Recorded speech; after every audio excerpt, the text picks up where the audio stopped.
Hi, this is Brian Kim, and this is part of the Best Way to Do Cataract Surgery series. And I'm going to share with you, despite spinning the lens and the lens being mobile, this cataract is quite stubborn and won't want to come out. And so this is kind of my tips and tricks on how I'm able to get this cataract out safely and controllably and very predictably with my technique. You can see I'm performing my capsular fornix hydrodissection technique. I'm placing the cannula out to the equator and rotating it deep 90 degrees into the capsular fornix. And then I go ahead and press BSS, and the hydrodissection wave propagates very easily. I decompress the left side and then the right side, and then I go ahead and spin the lens, and this is fairly uneventful at this point. So this seems fairly routine at this point. The lens is free, and then I'm going to go ahead and irrigate and then stop. And I don't like to irrigate when I go into the eye. I use the chopper to lift the wound, and this helps minimizing any Descemet's trauma. Remove the surface epinuclear material. Go ahead and perform my double chop maneuver, place the chopper out to the equator, place the phaco tip in the subincisional area, and then crush the lens in half without using any vacuum or ultrasound. Go ahead and perform the cross chop maneuver, crossing the right heminucleus without, again, any vacuum or ultrasonic energy, and then I'm slowly emulsifying this lens, this one quadrant. And so far, everything's fairly uneventful. I'm just crushing and then using the vacuum. I'm using minimal ultrasonic energy in order to be able to achieve clear corneas. I'm trying to prolapse that one quadrant out, and then it finally comes forward. Using the chopper, again, I like to use the chopper to leverage all of my forces to be able to easily manipulate the pieces and to provide the safest and easiest way to do the surgery. That's essentially the way I'm able to do these surgeries fairly easily. I think the mistake a lot of surgeons make is they try to chase pieces, stubborn pieces, and when they're having trouble, they try to go after the lens with a phaco tip.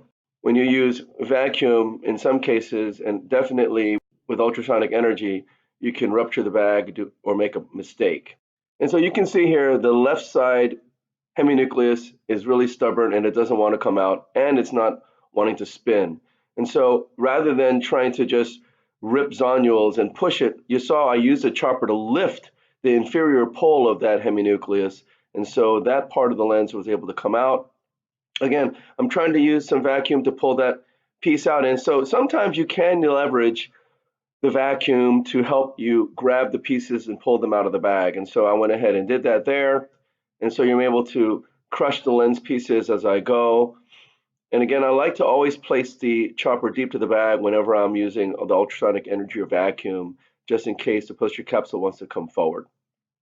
So now the endonucleus is out, and here the stubborn epinucleus doesn't want to come out. I'm trying to use vacuum to grab the edge of the epinucleus and then get my chopper underneath it, but it keeps flopping back, and the iris, this is kind of a medium-ish pupil, so it's kind of also getting a little bit in the way.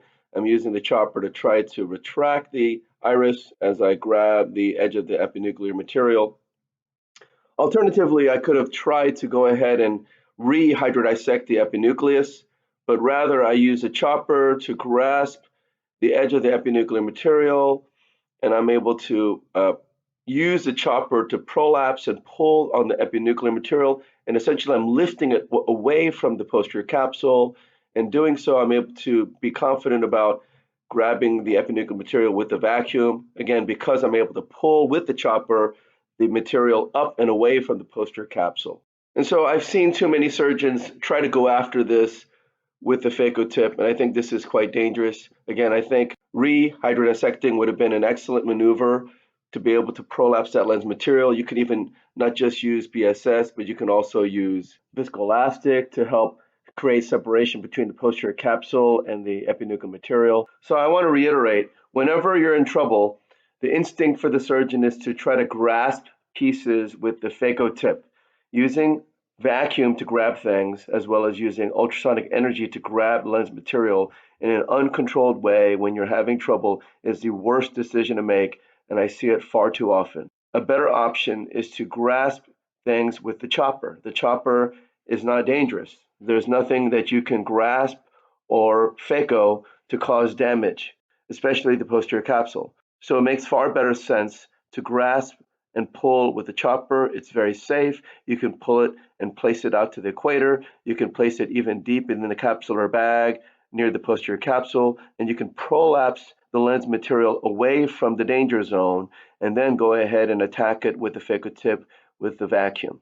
And so these are my tips. I hope this was helpful to you, and thank you for your attention.